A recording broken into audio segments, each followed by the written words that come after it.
छोरी छैन ए अस्ति बेलुका आएर हिजोजना गयो ए हजुरको माइती कहाँ माइती गर्नुहुन्छ है तपाईँहरूले हामी डेरा डरलाई त माइती गर्नुहुन्छ साखु धादिङ साखु धादिङ साखु छ ए अहिले माइतीमा को हुनुहुन्छ त को हो नि बाबु आमा बाबु छैनन् दाजुभाइ भराहरू छन् भरार हुन्छ अनि माइत जानुहुन्न पोहोर गएर आएको थिएँ अहिले गएको छैन ए पोहोर जानुभएको थियो पोहोर गएर 1 वर्ष बसेर आएको ए अझै यति तगडा हुनुहुन्छ के को तगेर खुट्टा त हुन्छ हजुरको पालामा त आफैले बनाउने आफैले रोप्ने खाने हुन्थ्यो हजुर काम आफै गर्ने हजुर खान्की आफै बनाउने आफै खाने हो अब हाम्रो जमानामा त सबै थोकमा दबाई हाले हुन्छ आमा मिठो छैन आमा छैन यो बैला कुखुरा मासु मिठो भन्छन् साह्रै स्वादिलो होइन हो आमा हो स्वादिलो त्यो मासु भन्दा बरु दाल अनि आमाको नाम चाहिँ भन्नु मिल्छ हुँदैन यहाँ कुरा गरौँ न आमासँग कुरा गरौँ न फाल्दा आउनु न के कुरा गर्ने हो र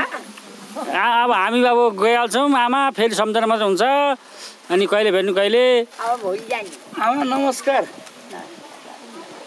सन्चै हुनुहुन्छ आमा अनि खाना खानुभयो त आमाले घर कहाँनिर आमाको उकालो त्यहाँबाट अनि यहाँ के गर्न आउनु भएको त आमा हजुरहरूको सामान सुन्न हालेर ए हाम्रो सुटिङ हेर्न आउनु भएको तपाईँलाई कस्तो लागिरहेछ त कति वर्ष हुनुभयो आमा म त पनि भोलि गएँ म त अब 84 गरिसकेँ त 84 गरे त 90 पुग्नु लाग्नु भयो होला तपाईँहरूको जस्तो उमेरमा त हामी बाँच्दैन होला अब बाथरुमलाई जस्तो लाग्दैन तपाईँहरू जस्तो ओरिजिनल कहाँ पाइन्छ अहिले सबै यस्तो बजारे खानेकुराहरू हामी त अझै पनि नाच्नुहुन्छ अहिले अब एकदिन हामी त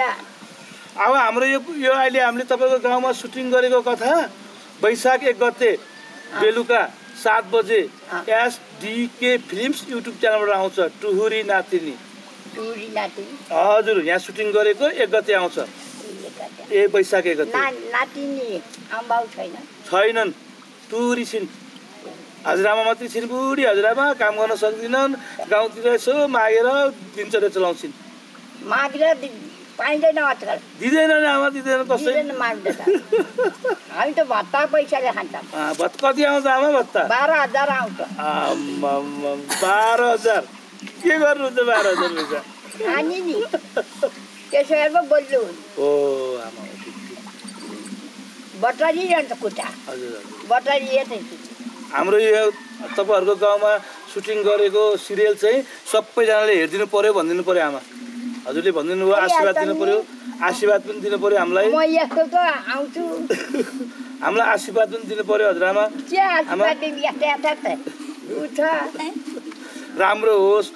हाम्रो काम सफल होस् तपाईँहरूको गाउँमा आएर गरेका छौँ यहाँका देवी देवताहरूले साथ दिउन् भनेर आशीर्वाद दिनु पर्यो आमा गयो आमा सरस्वती मातासँग तपाईँ यहाँ माथि गएर सरस्वती मातालाई आमा 40 वर्षको उमेरमा रक्सी पनि छोडेर आएँ छोडेर आएँ आमा पुगेँ आमा पुगेँ 41 सालको जन्म असार 1 गते हजुर छन् दुईटा छन् आमा एउटा छोरा छन् एउटा छोरी छन् बिहा गर्ने बेला भइसके अबको जमाना किन धेरै खै बाले त पुग्दैन 4-5 चाहिन्छ छोरा भनेर बाले किचकिच गरे गर्छ आमा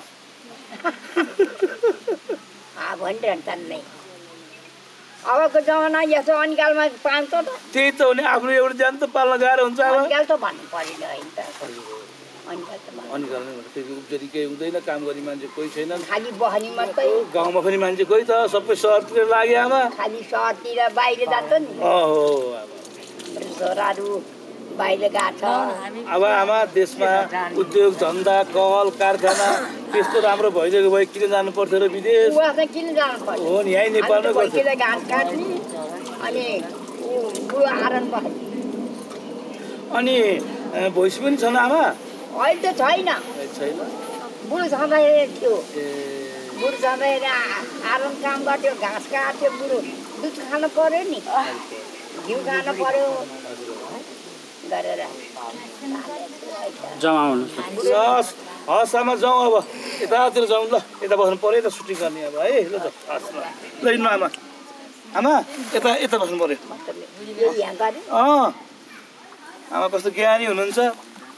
ल उठ्नु आमा कसलाई कुटुम त खाए मलाई कुट्नु मलाई हो यो फटाला कुद्नु आमा अहिले आमाले नाचिदिनु पनि हुन्छ गीत पनि गाइदिनुहुन्छ उस्तै पऱ्यो भने आमा यो लौरो चाहिँ के को सिमालीको ए घरहरू पाइन्न यता पानी सिमालीको अहिले कति वर्ष भयो ए ल ल आमा ल अझ पनि डरै ल आउनु आमा यता आउनु ल ल रेडी मङ्गली रेडी